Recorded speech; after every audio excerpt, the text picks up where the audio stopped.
ciid al-fidriga oo tii ugu dambeysay bisha Ramadaan ee lagu soo gabagabeeyay ayaa maanta boqolaal ama kumanyaal muslimiin waxa ay ku tukadeen masaajidda waaweyn ee magaalada Boorama kaasoo dadkii muslimiinta ah ay isugu yimiday ay ku dhageysteen khudbado kala duwan. Khudbadahaasi mid ka mid ah telefishinka caalamiga Universal kameradiisu ay joogtay oo ah masaajidka Sheekh Cali Jawhar Cabdullaahi Sheekh Cali Jawhar oo ah shaqul beledka gobolka Awdal waxa uu si ba'an uga hadlay isla markaasina uu aad u dhaliilay dadka Terry Johnson la yiraahdo ee wadankaasi Mareykanka isla markaasina isagoo ku baaqay in musxafka Quraanka la gubo. Waxaanu ku tilmaamay ninkaasi in uu yahay sheekhu nin isagu markaasi wax diin ah yaraatay aan haysanin. Waxaanu ku tilmaamay in aanay taariikhda ka soo dhicin in baadari kamid ah baadariyada Kiristaanka ha yaraada ama ha weynaado marnaba aanu taariikhda isku dayin inuu yiraahdo kitaab Quraan ama kutubaha diimaha kale soo degay ayaan dab suraya. Taasina waa mid wuxuu ku cusub taariikhda isla markaasina u horteed isagu ninkaasi bal madow inuu taariikhda ka galo. Waxaan sheekhu sheegay soo arrimahaas ka hadlay إنه من بدري معه نصراني أو لا تدور تكملي أو لا تبارك كم يا كم يا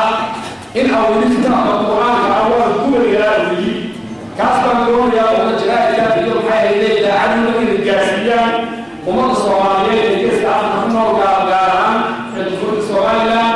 قبل أول أطاف المدرسي أو يدرس شعبي سهران معي وأطعم معي على أصل كاسب وقرآن يعني وعن مشينا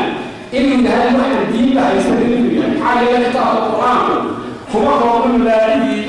شرعي هاي إلهي أو سود الجيل من سود الجيل عارف الجاسي من قبل ورسول الله الرياش من آدم إلى عيسى إلى نبي الله تعالى من الكتاب يكون من قبل يعني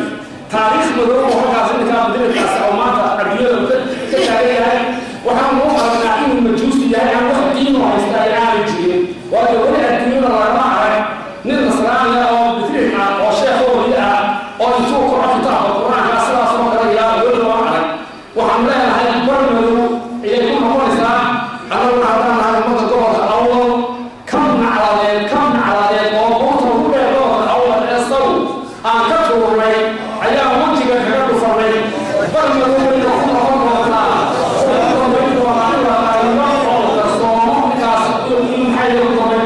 kadib salaadii ciida oo ay dadka muslimiinta halkaas ku tukadeen ayaa iyagu markaas ay aad ugu faraxsanayeen isla markaasina ay isqooroqooreynayeen iskuna hambalyeynayeen. waxa kamid ah dadka hambalyada ciida iyagu markaas diray oo halkaas iyagu salaada ku tukaday duqa degmada Boorama Cabdiraxmaan Shidabile iyo wasiir ku-xigeenka wasaaradda waxbarashada iyo tacliinta sare Cali Xamuud Jibriil. waxa sidoo kale ay dadku markaas aad ugu faraxsanayeen sida ay bishii Ramadaan cibaado iyo ay ugu soo qaateen wanaag. taasina ay u tidhaahdeen in ay guul u noqoto oo dadka muslimiinta ay u rajeeyeen dhamaantoodba in ay farxad ku noolaadaan. Xasan Ciise, Universal TV, Boorama.